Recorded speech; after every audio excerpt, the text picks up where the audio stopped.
Hey there, internet crowd, Sarasik the name, and Deus Ex is my game, as it is stated in the title of the video, but you know, someone once said that everyone on YouTube is dumb and can't read, so I'm writing it, I'm saying it out loud for all you guys out there who can't read and found my video magically by accident, you know. You never know. So today, I'm planning on freeing Agent Hermann, the one guy who tried to assault his base alone and got caught. He had a lot of experience before that, and we don't have any, but we're supposed to succeed where he failed with a lot of people around him. But whatever. And maybe we will even go on the upper floors of the statue. I don't know. I prefer not to plan too much and be disappointed then. And so today, as I said yesterday, we're gonna be a bit more stealthy. Because we're inside and there are a lot of all security alarms or things like that, and I don't really want to be fired at by the turrets or by people, because even if you took control of the turrets, if you make the alarm ring, they will shoot you again, so you want to be careful with that. So yeah, today we're gonna use the truncheon a lot. Favorite weapon in the game. One shot. Also, I don't know why I'm crouching, because we're on normal mode and almost everyone won't hear us. There's no trouble in running like a madman. This thing here, the PS20, it's a one-hit weapon. You can only use it once. It's a little spy gun or something like that, and I never found it used, because you can't one-shot with that, or at least not to my knowledge. Maybe if you're really close to the target and you shoot at the head, but to the best of my knowledge you can't. It's not silent, because you know it's a spy gun, so you could think it's silent, but no. You can only shoot once with it. It's not that precise. Really, I didn't think any point in that gun, so I'm going to use it to show you how it works, but I'm only gonna use it at the end, when there's only one person left, because I don't want to take any risks. Keep an eye out for ways to bypass it. Yeah, so this security, which is crap according to Alice Jacobson, who is the nerd of the story, is that no the lasers, if you go through them, the alarm is going to ring and stuff. If you want, you can electronically lockpick the command panel, which is going to cut down the lasers, or you could also hack the alarm control, which means that basically the alarm is going to ring, and if you right click on it after having broken it, you're going to stop the alarm, but it will have rang enough time to alert the guards, so it's a bit useless. So anyway, let's take the grenade. Oh, okay, I already got that. Not something, and when people walk close to it, well, it's going to explode. But I don't want to waste any electronic lock pickers, the coders, this stuff. So I'm going to go through the van shaft here, which is not even locked. I guess those terrorists really suck. I said the torch is useless everywhere in the game. There's no part which is dark enough to use it in. It is true. But as I told you already, the YouTube makes my video go darker. So if I want you people to see something, I'm going to have to use my lights. So I kinda half-lied episode 2. Yeah, that was a poor joke, I'm sorry. So yeah, I'm going to use my light bit. Here you got an account number and the code.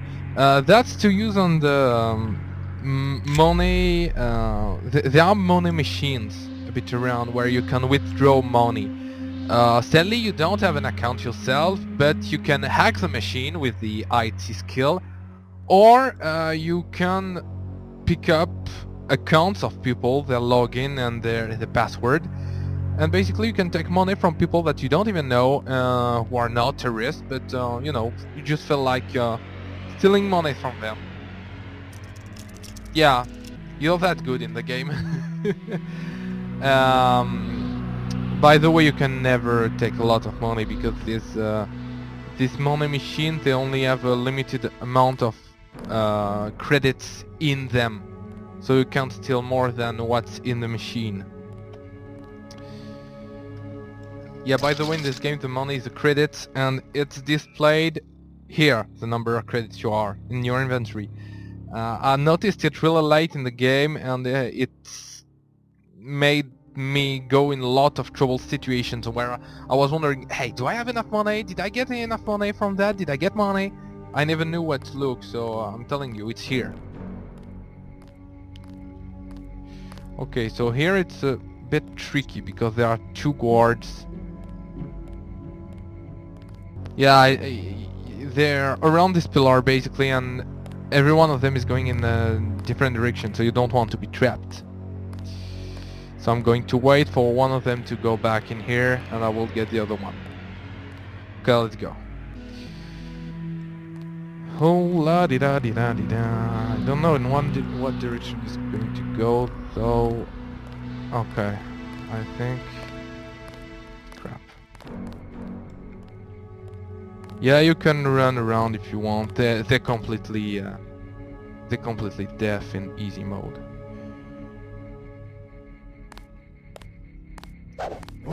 And blind. But I already mentioned that, right? Yeah, the IA is really limited. Though if you play on realistic, the IA is still really stupid. But it's one of those games, you know, especially with the old games, where the game isn't intelligent enough to make enemies more intelligent, so the game is going to cheat and give them abilities like hearing from 300 meters away, or one-shotting you, or never missing a target, or things like that, you know. So be aware that on a higher difficulty level it's going to be hard. Also, as I showed you here, when the body doesn't have any furniture left in it, when you have taken everything there was on the body, you can take it and hide it. There's no point in it because people do, the opponents generally don't react at the sight of bodies, but if you want to pretend like your enemy is intelligent, you know, I guess you can go ahead. But yeah, you got to take everything which is in their inventory. So sometimes you end up with crap in your inventory.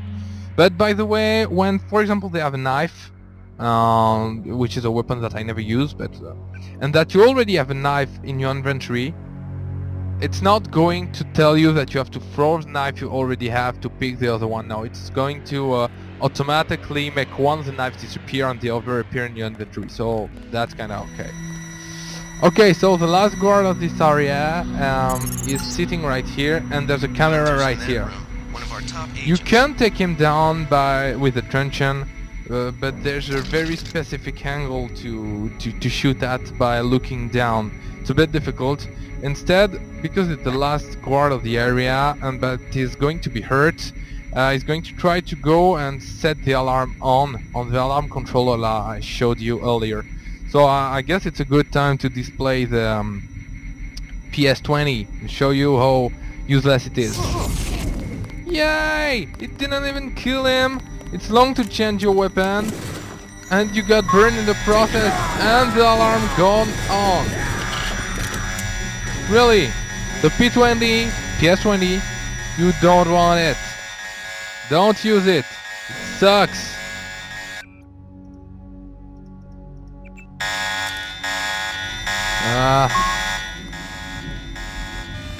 Whoops. Okay, so basically no, you got to wait till the end of the alarm, so I'm going to cut and well, no, apparently I won't have to cut. It's okay. Oops, forgot about the camera. This camera, there's also a way to take it down. You just go here, you crouch behind here, and you're stuck by the limit of the desk. And from here you can access to the security terminal, and you know the drill. NSF 001, smash the state. Do not worry about if letters are written in capital or not, it doesn't change anything. By the way, the camera could clearly see you from here, but apparently it didn't feel like it. And open the door. And as I promised, here is the Agent Hermann, the German. Glad you're not hurt, Agent. Command should not have left us to be surrounded. Yes, that is true. Risk is part of the... No, you don't. You don't have my gun. I take care of the enemy. I just can't. Go ahead. Shut up. This guy is pretty jealous of you because he's been butchered and transformed into a mech mod, which is basically the last generation, the generation before your generation of cyber-modified agent. This video, I think. So they changed part of his body, his eyes, his arms, and it looks really ugly. And he sacrificed his body for basically becoming a good agent. And then you appear with better upgrades, being the favorite of the UNATCO feds, and not even looking that bad. You know, it's invisible on you. Only your eyes are glowing. It's the only thing. So yeah, he's freaking jealous. And I've always thought that this guy was a parody of Arnold Schwarzenegger, you know. The German big guy wants to kill everyone. Go ahead, put on a show for the bureaucrats. Yeah. Let me talk to your mother. So we're done here, so let's go out of here in the shaft. Yada yada yada. It's gonna be long. I'll meet you outside. Okay, back again in the main room and hunt for some stealing. Yeah.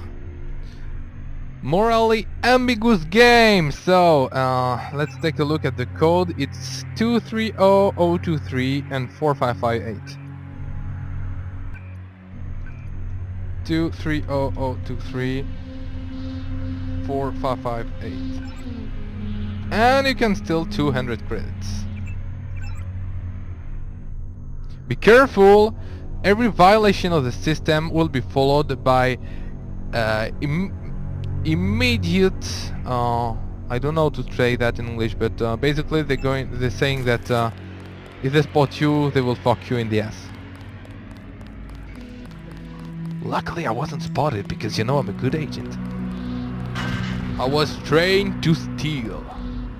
I got balls of steel. Duke Nukem. When is Duke Nukem Forever going to be out? Tell me. When? I want to play it. It's going to be great. Yeah, we are on the second floor. Hooray for finally getting on the floor of the statue. There's a lot of people outside. But it's long and tedious to get them because they are in separated locations, and there's a few crates outside, but you can take them on your way back. Because basically, when you've reached and located the leader and arrested him, the UNATCO agents are going to go in and do the work and kill everyone. So I say, don't waste your time killing everyone around here. There's no point in doing it. And by the way, our adventure have come to an end for today. Still haven't got the catchphrase, so until I find something better to say, see you next. Abrupt ending for the win. You're